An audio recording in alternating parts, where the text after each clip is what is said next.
Una lagi ang iyong kalusugan. Ako po si Freddy Maglakay, naninirahan sa Santa Ines, San Miguel, Bulacan. Ako po ay nagkasakit noong 2007 heart attack. Namatay po yung kabyak ng aking katawan. Halos 2 buwan ako hindi maibalik sa normal yung dating pagkilos ko. Matigas yung paa ko, ganyan.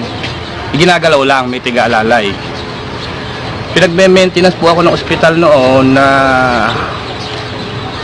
sa unang buwan, iinom ako ng gamot 600 isang araw. Unang buwan yon, araw-araw 600. Pag nakatagpos daw ako doon, 380 na isang araw. So hindi ho kaya ng bulsa natin, napakalaking halaga po niyan. Lifetime, may maintenance ako. Ngayon po, may nakapag-recommenda sa akin na itry ko yung King Herbal. Sinubukan ko po kasi wala namang mawawala. Nung nakadalawang bote na ako ng King Herbal, napansin ko na parang yung paa ko na igagalaw ko. Dati inaangat lang nung may tiga-angat lang ako para maiganong ko siya. Hanggang sa naubos ko yung 4 na bote ng King Herbal, nakatayo ako ng maayos. Bali kung 4 na buwan akong 2 buwan akong gumamit ng King Herbal. Ngayon sa awan Diyos, nakapaglaro ko ng basketball, nakikipagtugisan ako sa mga bata. Wala yung patay ng kalahati, pero may man pang kaunti. Ganun o.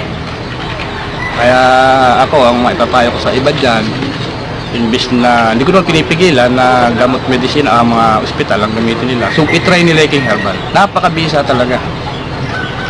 At bibigyan ka babalaghan yan, talagang gagaling na talaga. Kasi ako nagtatanong-tanong din ng ganyan sa mga kapitbahay na amin, may nagrekomenda sa akin na isubukan ko. Yun na nga, sabi ko nga, wala nang mawawala. Kunting halaga lang naman, i-compare doon sa talagang reseta sa akin ng doktor.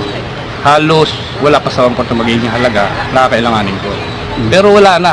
Kung heart attack na na-stroke ako, namatay kalahati ng katawan. Wala na. Unang linggo, medyo ang naramdaman ko sa kanya, medyo nahihilo kapag ako iminom. Dumudul ako ng kaunti. Kung may papainom, wala sakit, di ko maiangat yung mga ko ng katawan.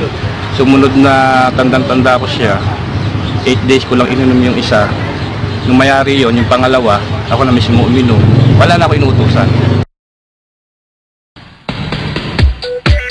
Una lagi ang iyong kalusugan.